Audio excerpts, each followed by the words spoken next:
And then when my job got threatened for standing up for safety, and even I had no interest in being a safety professional, but I think that was the thing that kicked it off. Welcome to the Canary Report, the podcast where risk leaders, safety professionals, and operational executives come for real-world stories and smarter strategies to keep people safe. I'm your host, Michael Zhao. In each episode, I sit down with exceptional leaders who are transforming how risk and safety are managed. Whether you're a leader of a nationwide EH&S program in a high-risk industry, or you champion workplace safety across 200 retail locations, this podcast is for you. Let's get into it. Welcome to the Canary Report, podcast where risk leaders, safety professionals, and operational executives come for real-world stories and talk smarter strategies to keep people safe. I'm your host, Michael Zhao of Yellowbird. I am the founder and CEO. Today, we have a guest that I am excited to talk to. I don't know if I'm altogether okay with his hat because he's obviously a San Francisco 49ers fan, and I'm going to just have to shake that off a little bit, but we're going to be all right. We're going to get through this. So joining me today is Ecudemio, and he said it was just fine for me to call him EJ, but Ecudemio Gutierrez Jr., and he is a second, as a very accomplished safety leader. He's got over 24 years of construction and safety experience. He has nearly 2 decades of boots on the ground expertise, from being a coordinator of safety to being a leader in safety. He has done everything from working in chemicals and refineries, and he has quality assurance in his purview, which is always an interesting dialogue when safety and quality intersect. He worked in utilities, worked in LNG, liquid natural gas. So he's got an amazing background. Right now, he's with DC Water, and I am more than happy and I am delighted to say thank you for joining me. And I am looking forward to talking to you about how you're transforming the safety culture, and specifically through behavioral sciences, which for me is an exciting thing. So please welcome. No, Michael, thank you for having me on. I really appreciate it. Of course. So as we were talking about, as we've been going through, we've been having some various technical challenges, getting everything going. So we've gotten to know each other a little bit just in this. You can always tell somebody's personality type and how they handle themselves under pressure when you're on a podcast and trying to record and everything kind of is going sideways. So the fact that you could troubleshoot, keep a smile on your face, keep a level head tells me you're my kind of person. So thank you for not coming on here all rattled. You seem to be cool as a cucumber, and I love it. So welcome very much to the podcast. First, tell me about your family, your life, your personal interests. I think I already know one of them, but beyond that, tell me about what you're all about. Like, what keeps you going in your off time. Obviously, one of the hobbies that you obviously seen was avid watcher of the San Francisco 49ers.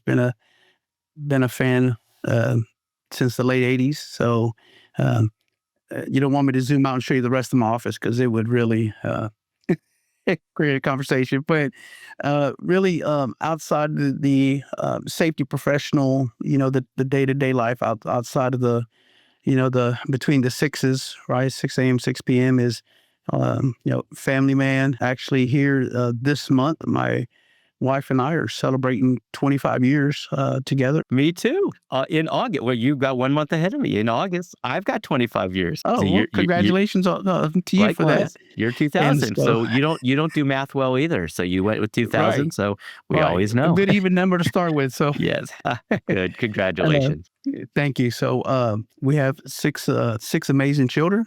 And so we definitely had our hands full. Last one finally graduated this year. So I would like to say we're empty nesters, but it seems like the last two are buying into the idea that they need to stick around. So I know my wife's okay with that more than I am, but hey, I'm sure I'll miss them when they're gone. So that we spend a lot of our time within our faith. So we're heavily involved in our church, community services, those types of things. And then my wife is from California, so that's how she's also a 49er fan.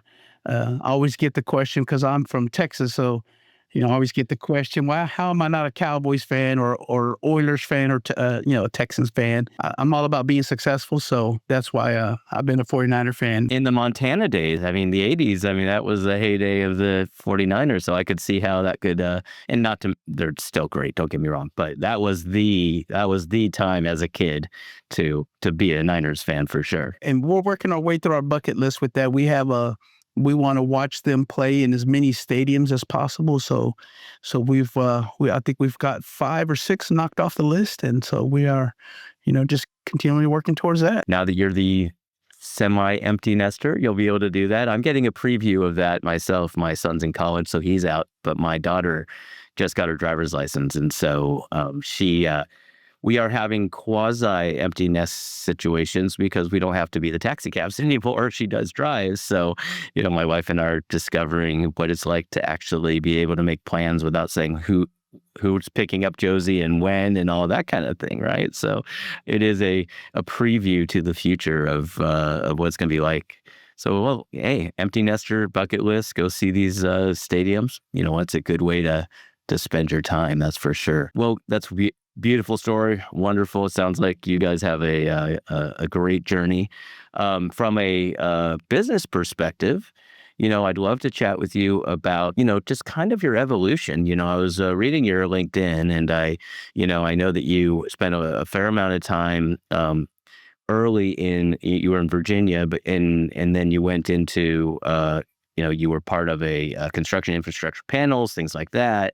And then you went into actually field safety consultative actions and services for a long time, which I want to talk to you about. And then you went into, full-time with specific organizations, and that had to be a transition. So if you want to give me a little bit of your background and kind of the story of how you went from a consultative, because it's a very different play to be a consultant than to be a full-time leader in a safety organization. I would say some of my roots are really into the chemical refinery, petrochem industry. I did come up through the trades as a pipe fitter journeyman. Through the trades, and that's what led me into the safety field. I was in that industry for 11 years and got to see a lot of the good practices that come out of process safety management, but also got to see the scarier side of it working in the refineries. I did work for in a refinery down in Texas City for 7 years. Don't really want to name drop, but there was there was a major explosion that happened there. There was a large fatalities that were involved in that, and so coming out of that is what really started opening my eyes up to that there's got to be a better and safer way about doing things, and so that's what started my journey into the safety field. So I started as a safety professional in that industry, but also learned that I also had to get out of that industry. It's a pretty dangerous industry as well. And so as my kids were growing up, I always wanted to make sure that I was going to be able to go home to them at the end of the day. And so that started my journey going off into the more into the infrastructure world and the energy world and things like that. So then with all of that background that came behind me, I was approached by a safety consultation firm that felt they could use someone like me on their staff because they were also in a wide variety of industries. They weren't just focused on one industry. And so now were they nationwide or specific? International. International. Yeah, so they were international. How many people did they have? I was going to ask you on staff. So they had 35 consultants as a firm. Yeah. And so it's a good they size brought firm. me in as yes, and the wide variety of clients that they were dealing, because they were in the pharmaceutical industry, in the utilities industry. So it was a pretty wide variety of clients, and so they were looking for someone to come in that had a diverse background in different industries, and so I ended up joining the firm and was with them for a little bit over 5 years. Where were you living at that point? Were you still in Texas? I was in Southern Maryland. If we really went into my background, it would definitely take more than one session of a podcast. Perfectly fine. I'm just curious about the physical, like were you moving around at that point? So in construction with the when I was getting to the energy infrastructures, and commercial type work, we actually moved from Texas to South Dakota to Omaha, Nebraska to Kentucky to Maryland. Wow. Yep. And yes, all of that within being five in years. the oil and gas and liquid natural gas and so forth. Yep. I know the shales that you're referring to, and I know Right. exactly why you are doing those things. So Right. that's part of my background. So yes, it makes a lot of sense that you would have Okay. been doing that. Yeah.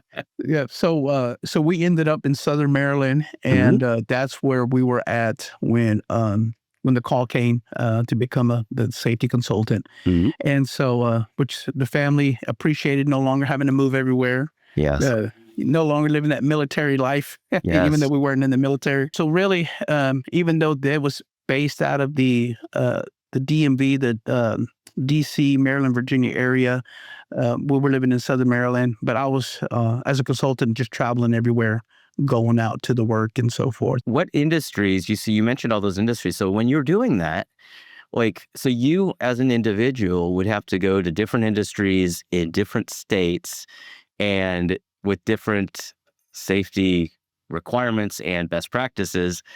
How how did you educate yourself? Like, how did you get yourself in a position where you actually felt that you were prepared to go and going to a Texas refinery is a very different thing than going to a Mhm. California pharmaceutical company clean room, right? So, Right, right. absolutely.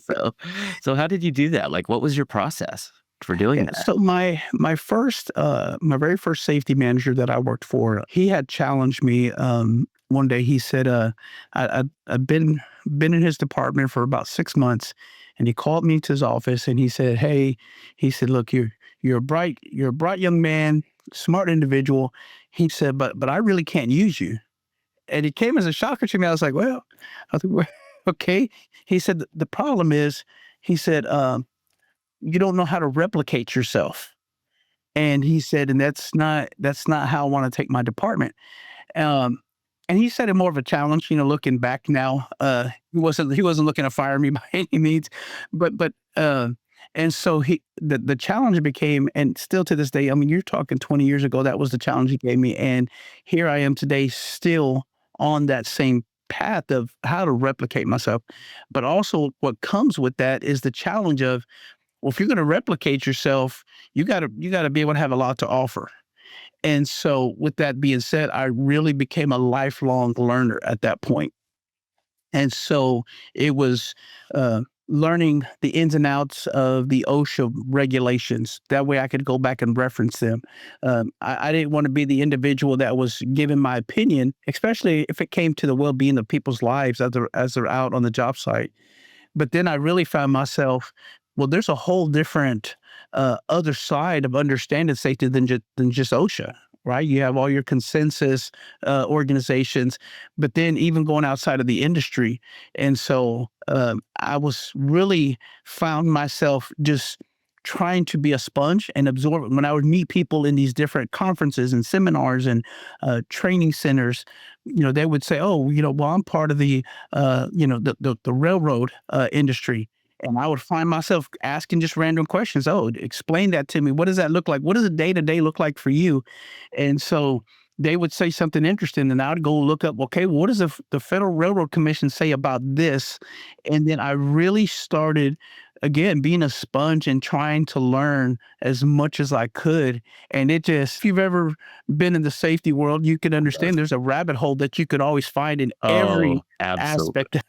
Well, it's funny you use that because I actually just interviewed the head of investigations, Crystal, for Amtrak, and Okay. she, in the railroad industry, and she was educating us on the process and procedures and how complex railroad, safety is. And Right. it's so funny you should use that example. But you're right. Not to go down a rabbit hole here, but what we're doing at Yellowbird is a lot of the matching algorithms and the things that we use to match people's skill sets and so forth.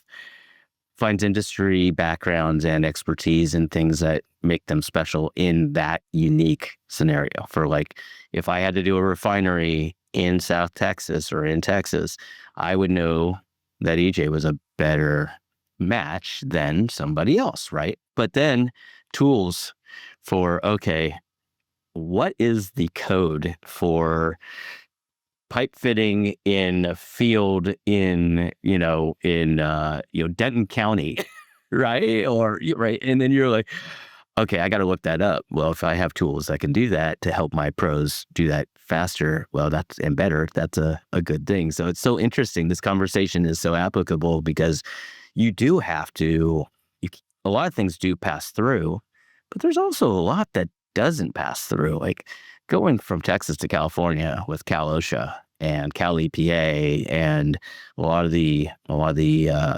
protected various things. You don't even, it's amazing how much you don't even realize that you don't know until you get on site. And that's always a scary situation when you realize that you're supposed to be the professional and you're just learning. How am I supposed to be the guy, right? I mean, I gotta learn tonight so that I can go and be the professional tomorrow. It's like, that's not a good strategy.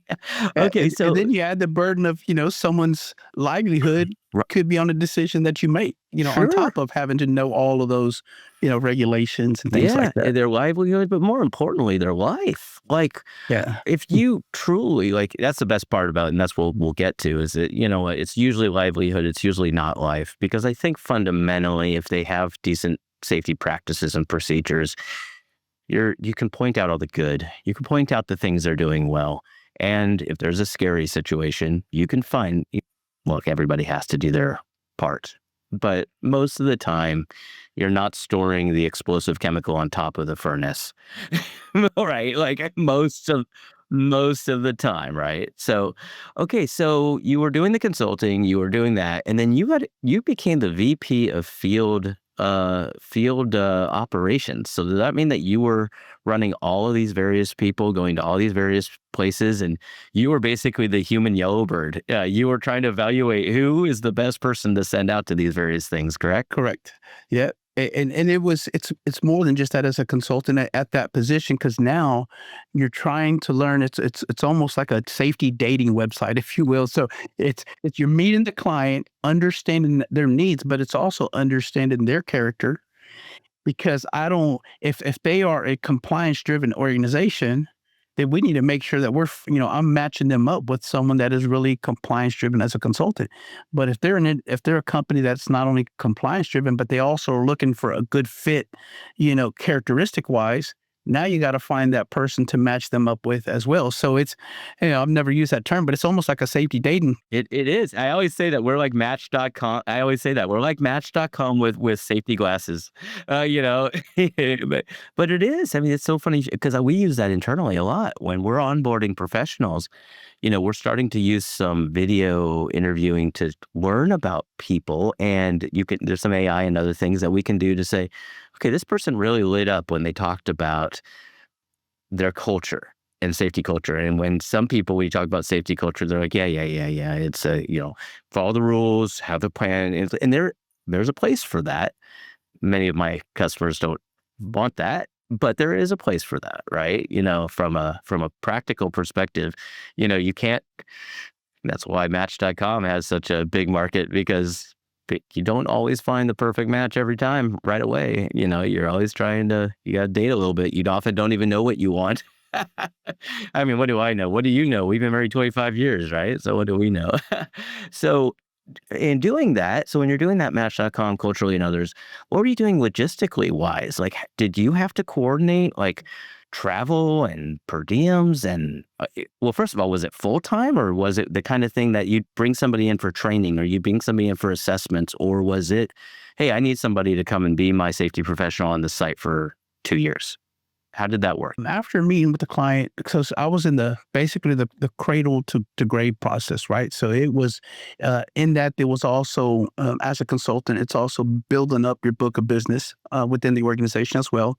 So there was a lot of outward facing to meet new potential clients, finding out what their needs were, writing the proposal for it, basically sealing the deal, And then we did have, yeah, and then having we had an in-house recruiter. So then it's laying out with that recruiter. Okay, I need you to find an individual because maybe we didn't have that individual sitting on the bench. So I was working with the recruiter, saying, hey, this is what I'm looking for, but also, this is the kind of individual characteristic wise that we would need in a position like this. For example, I had some clients out in New York.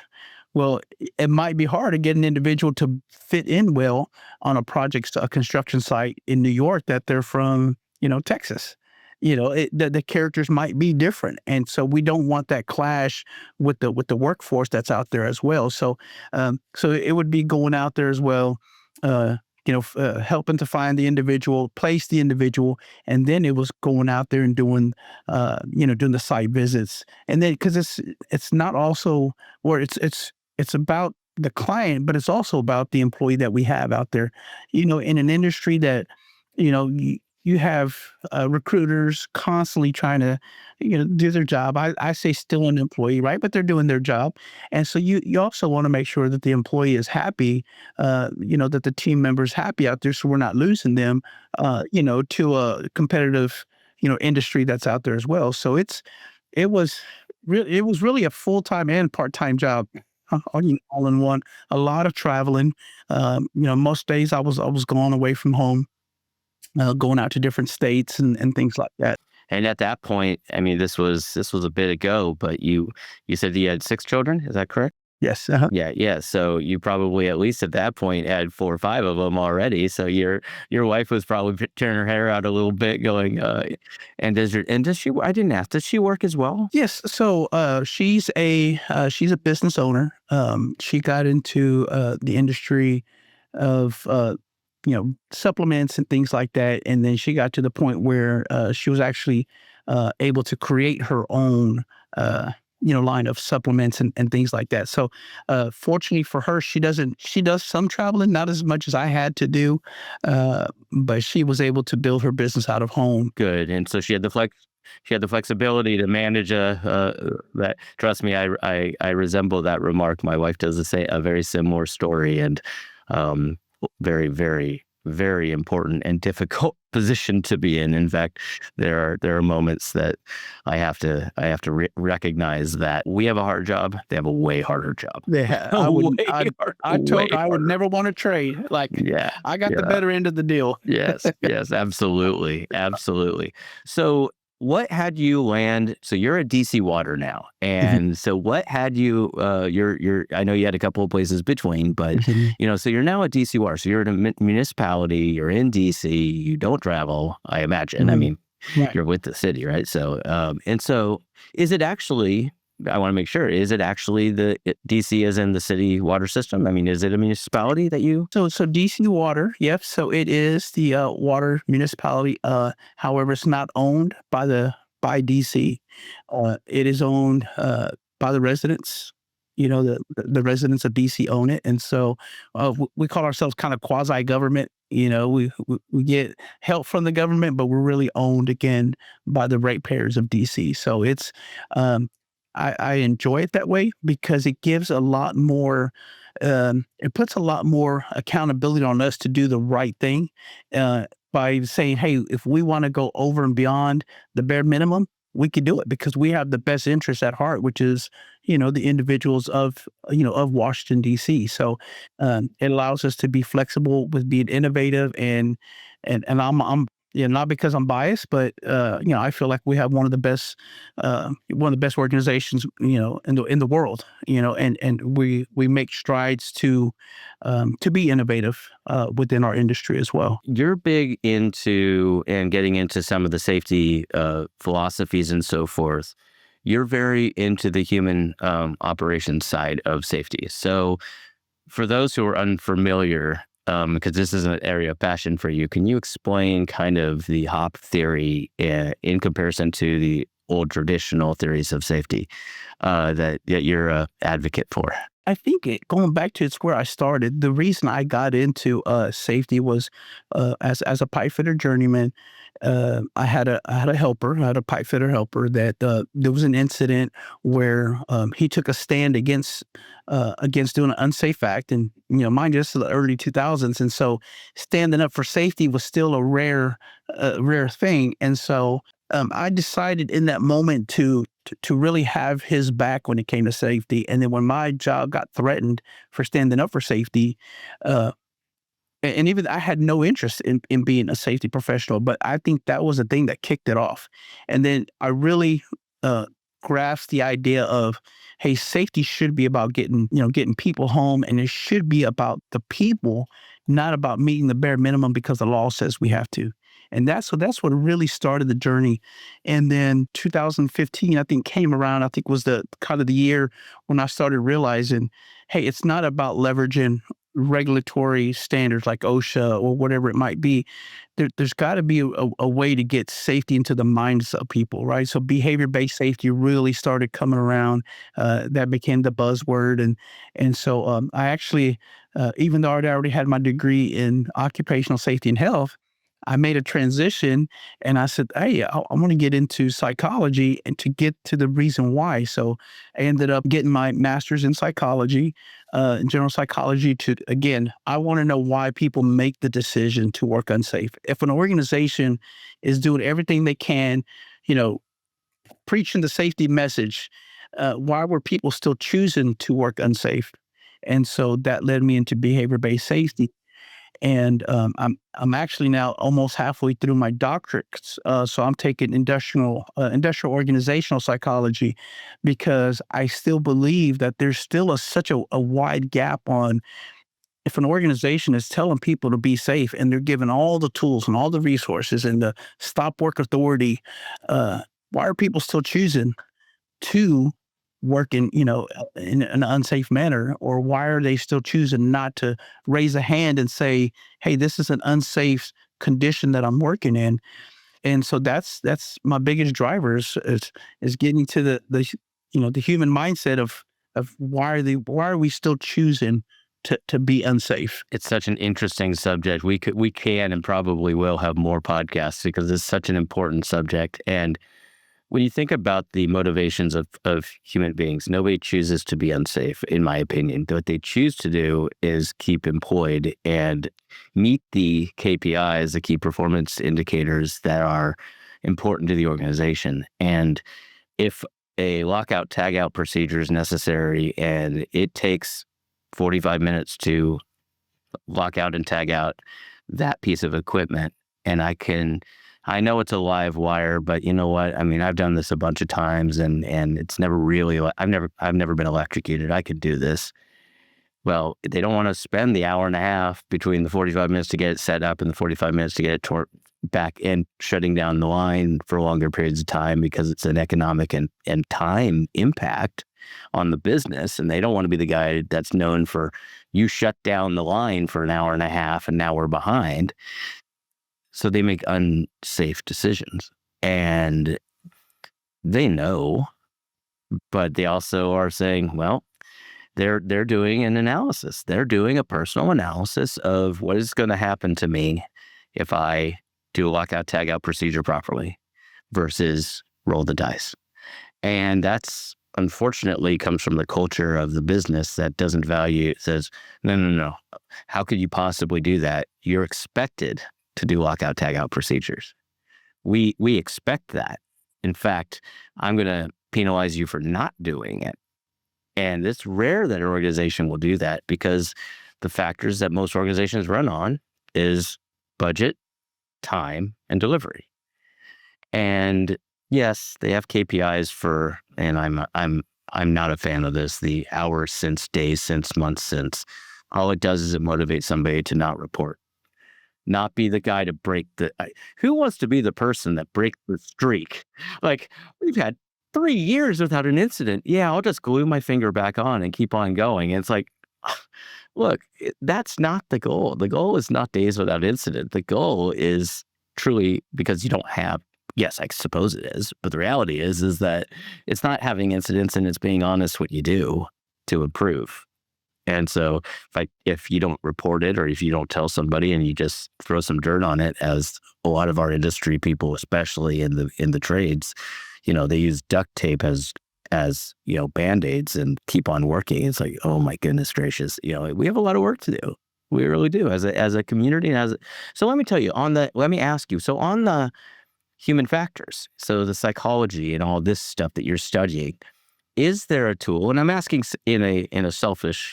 for a selfish reason. And I'll just tell you, we are very, very focused on the Match.com, long walks in the park and, loving puppies. Well, there's a cultural piece to safety that you're trying to do a cultural match with an organization through a technical platform. So we use AI and we use other things, and we're doing the video interviews, and we can get reviews and samples of work, and we can really do a lot of stuff that you couldn't do when you were doing this years back. But we've had trouble finding a tool to evaluate somebody's human characteristics for cultural match in a good way, in a way that matches from a true safety culture perspective.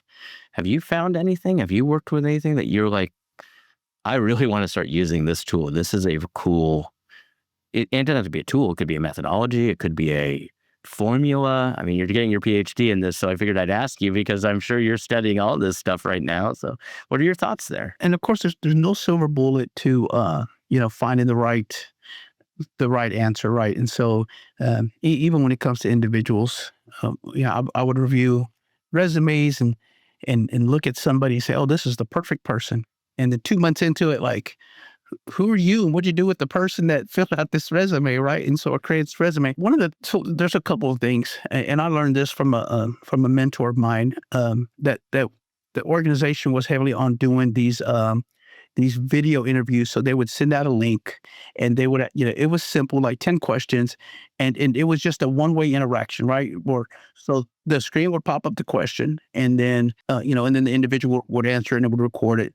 And so my mentor would say he would turn down the volume and he would see the question pop up, and he would first watch the interaction of the person.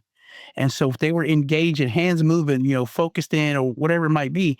So he said his first, round was just seeing how the person interacted with no volume.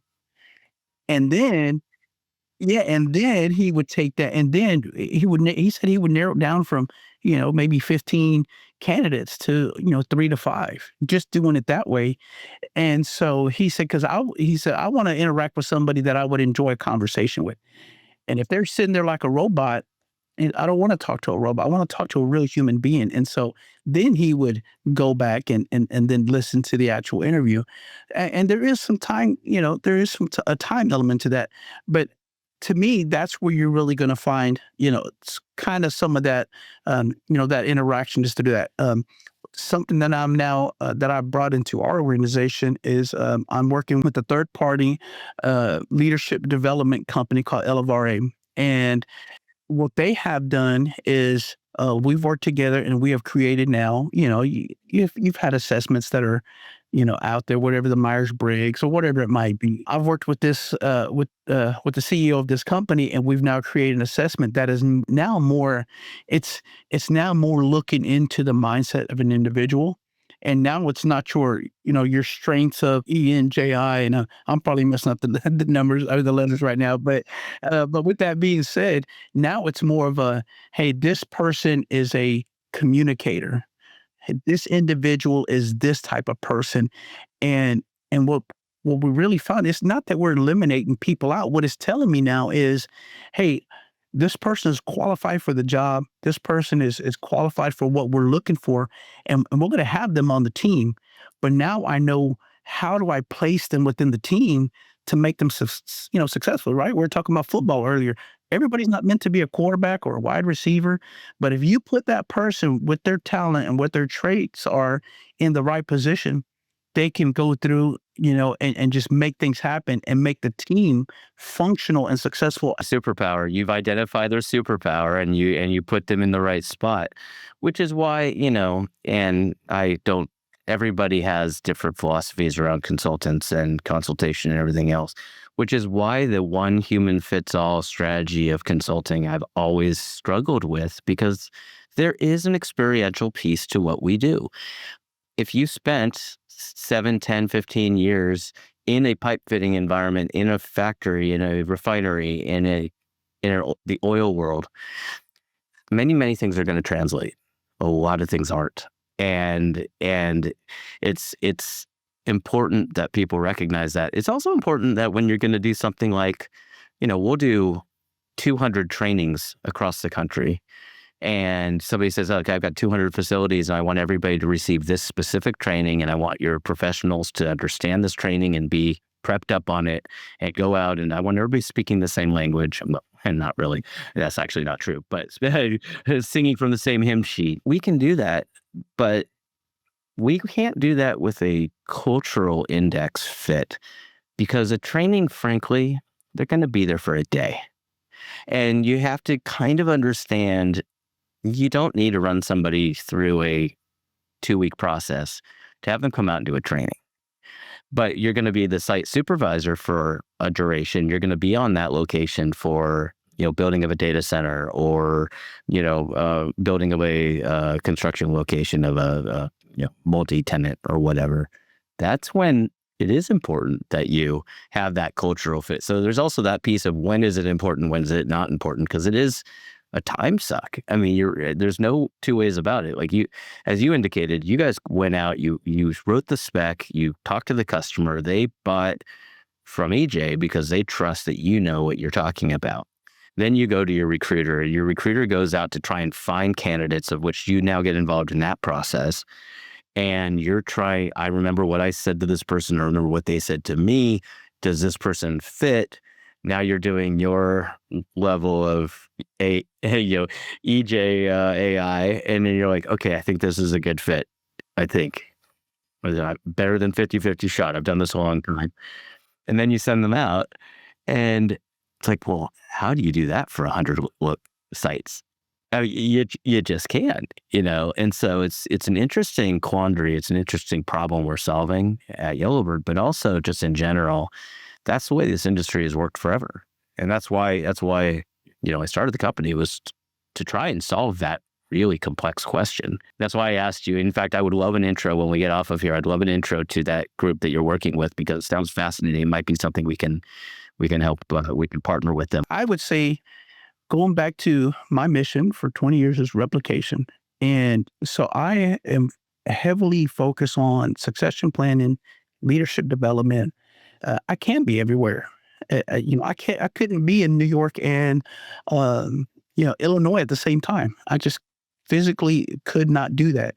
And so, one of the things is, as organizations, we have to invest into our people. And as a director, as a VP, or whatever title you want to put behind, in front of your name, there's got to be an investment of time that you're identifying. Not everybody wants to be a chef, right?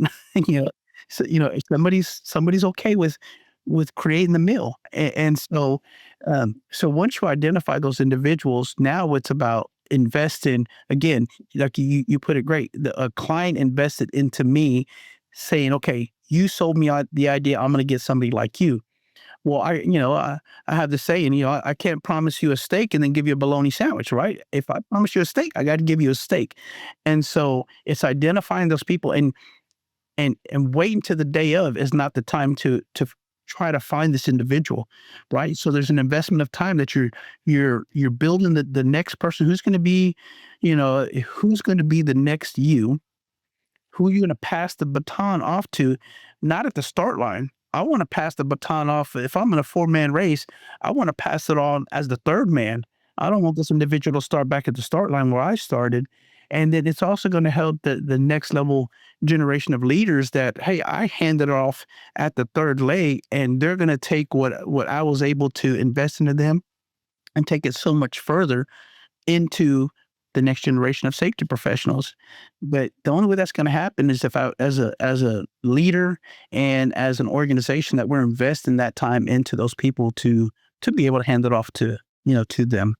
Yeah. And then you were also saying that it is a two-way street. You were saying that attrition and people leaving and treating your own person on that location fairly and kindly, and that they're being respected, which is something that is not always a foregone conclusion. You go and place a person who is your employee, even though they are working as a part of that culture for a period of time, they are still part of your Yellowbird network or and so you need to make sure that that person is being treated respectfully. You need to make sure that that person and have the fortitude to be able to say, I'm willing to give up this revenue. I'm willing to do what's necessary to support my safety professional if they're being mistreated.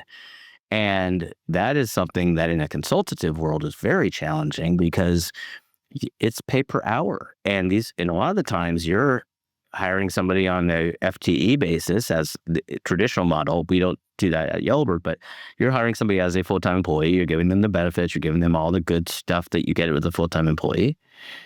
And then you place them into an environment and you hired them for that environment because, as you said, you got this understanding with this customer. You went and recruited. You found this person. You went through this journey, which had to have taken weeks or months. Sometimes maybe you're lucky, but it takes a while. And then you finally get somebody to go out there, and then they're being mistreated, and you're like, well, I can't just replace this person to another job. Now I have to decide, is it so bad that they're willing to be unemployed? Because I'm willing to fire my customer if necessary, which is always a hard decision to make. But if you do, you're also going to have to let go because you can't just keep somebody on staff for indefinitely. You're going to try, of course, to find another spot for them, but they were purpose hired. And that happens a lot in this industry is you hire people purposely hired to serve a client. And then that client situation changes, goes bad, needs somebody else, doesn't like the hair color, whatever, which is unfortunate that things happen both culturally as well as, biases and racism and all the things we deal with. And sometimes you don't realize, that to make the right decision, you have to actually make a really hard decision, and so we're very big on, I said, I know you're a faithful man, and we're very big on doing the right thing no matter what. And even if it costs us and me money, and that's okay. Like I would rather do that. That's just my principles as an owner and as a leader. That's how I roll. So I have one last question, and then we're going to wrap up. I've had such a good time. We could talk all day, and I appreciate it so much without getting into politics because I don't want to get into politics. It's not really something that we should in this industry feel that we have to make political stance and statements. But I do want to talk about language and specifically literacy. And people are often focused on language, but literacy is another factor that we also have to contend with, particularly to keep people safe. And hey, you didn't see the sign. Why did you do this? And yes, we've got the pictures occasionally, but how do you handle, obviously from a Spanish-speaking environment and so forth, having accessibility, if that is something that's important, obviously Google Translate and other things are good. Having somebody who speaks natively, better. But if you have multiple languages inside of a factory and you can only have or inside of a situation, one, how did you contend with that in both your consulting as well as in your day-to-day practices today? And then how do you address the literacy issue that often you get with people who come from another environment, another background that maybe don't read that well or don't have the they're in a labor job. We still want to keep them safe. We still want to make sure that they are able to go home to their families, but they're not reading the manual. What do you guys do with that kind of situation? So that's a great topic again that we could make a whole podcast about it. Right. I actually am going to. There's a lady that I am actually going to have a whole podcast on that. That's she just reached out to me, and I'm like, that's a fascinating subject, which is why I'm asking, because I just got that email this morning. So I'm like, maybe I'll ask EJ that question. And so it's as far down as even and of course, I fluently can read, write, speak Spanish, but even in that, let's just start with the word of safety, right? So the word safety Mhm. in Spanish doesn't translate the same. Even in the original root word of it, the way you say safety in Spanish is just seguridad. That translates back into English as security. So just in the root word of what we're talking about doesn't translate the same. So if I tell somebody, if I'm speaking in Spanish to somebody, I'm automatically starting off by saying, hey, the security culture of this organization, it doesn't translate the same. So now just starting the whole conversation is I'm having to explain, I'm not talking about a security figure, the guy at the gate or the lady at the gate. I am talking about your health and well-being on the project. So just from the get-go, I am already having to go into a deeper explanation of what I'm even talking about to start off with. That is a fascinating statement you just made there. That is, I mean, they talk about, well, just translate all your manuals into Spanish. So every word that so you're talking, and I've had to translate policies and procedures into Spanish. So now everywhere that we hear that have English as our primary language, we understand we see safety in the manual every time we see the word safety glasses, safety wear, whatever it might be. We're understanding health and well-being. In Spanish, they're reading security glasses, security, equipment, and they have to go in from and understand the context already. No, this is my health glasses. I guess that's a way. You see, even trying to explain in English is tough. Now, I can't even tell you how does it translate. How does the word safety or the root of it translate in other languages? I'm sure there's even another barrier there. So again, just the root of it starts off tough as we translate it out. But now, again, we're putting up signage everywhere. That's primarily in a language that might not be their primary language.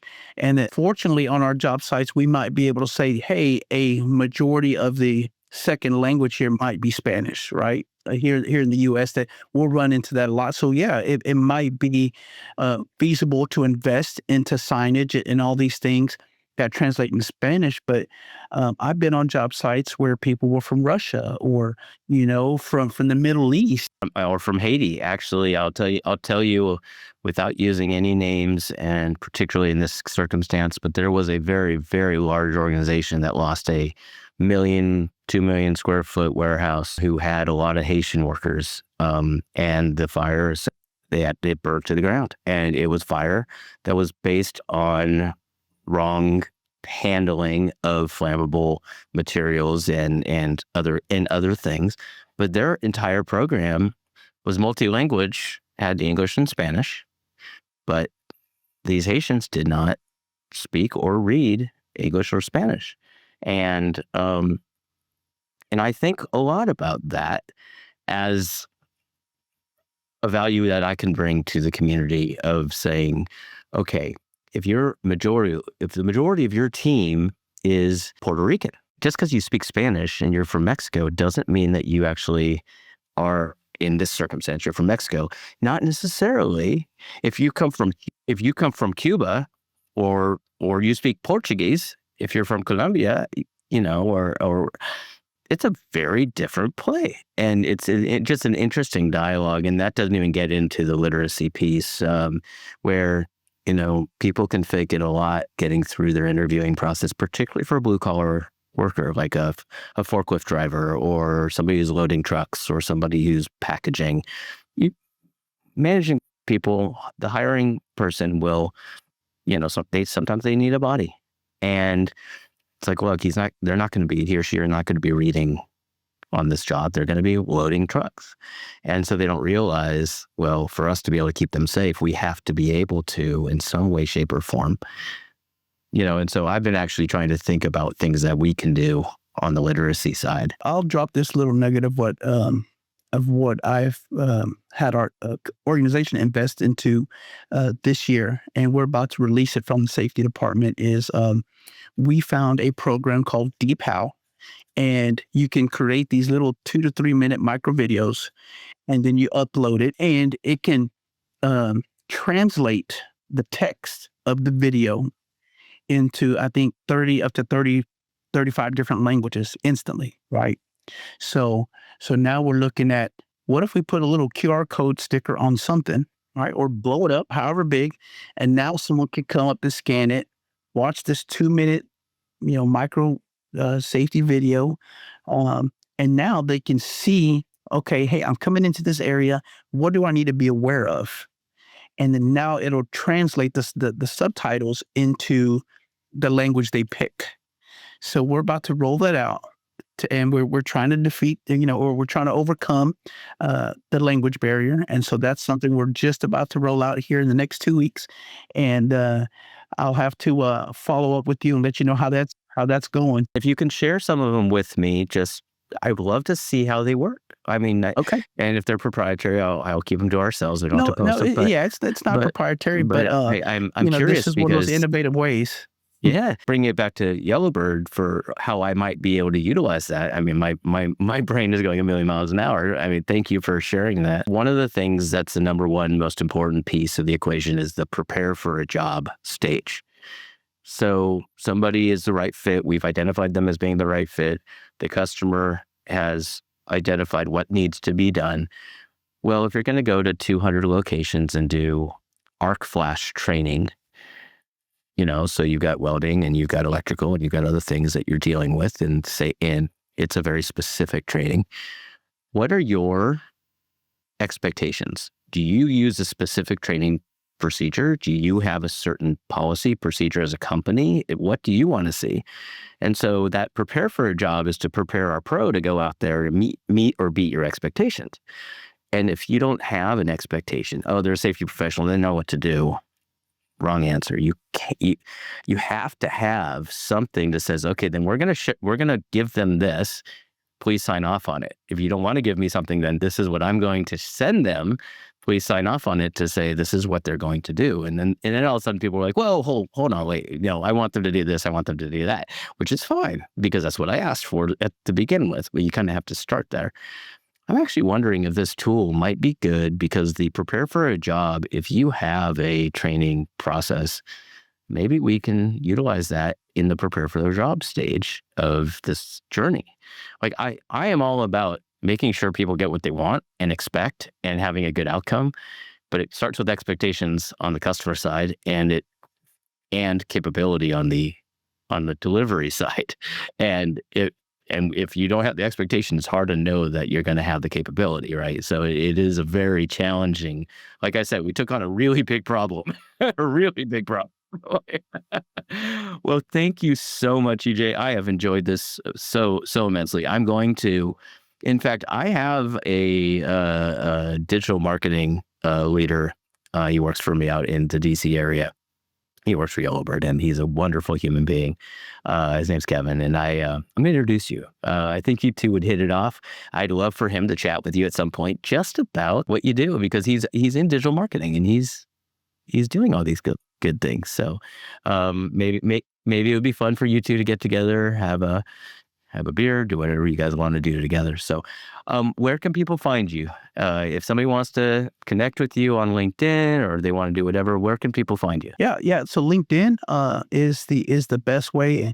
I do constantly look at it. And so, so they can find them. It's by my name, Ecudemio Gutierrez. You don't have to worry about it. We'll put it on a link on the episode. And I just thank you so much, and congratulations on both 25 years of marriage and 5 kids, and just what a journey, man. So you should be very proud. So I'm proud of you, and I'm proud that you were willing to come on this podcast. Thank you so much, and for having me on. Appreciate what y'all are doing in the industry, and I always support these types of ventures. And again, it's all about innovation and keeping people safe. So thank you so much. Of course. And tell people to sign up on Yellowbird if they're looking for some consulting work. Okay, perfect. Will do. All right, buddy. All right, thank you. Bye. That's it for today's episode of the Canary Report. If this conversation helped you reframe how you think about risk and safety, please do me a favor. Hit subscribe, leave a review, and share it with somebody who needs to hear it. We're building a new category of safety and risk leadership, one that's faster and smarter. Leaders who aren't just empowered by tech, but whose wisdom is accelerated by it. To learn more about how Yellowbird's cutting-edge platform is empowering leaders to solve workplace safety and risk challenges faster, smarter, and at scale, visit goyellowbird.com. Don't forget to subscribe to our Spotify, Apple Podcasts, and Yellowbird pages to stay up to date. Until next time, lead with clarity, know first, and act fast.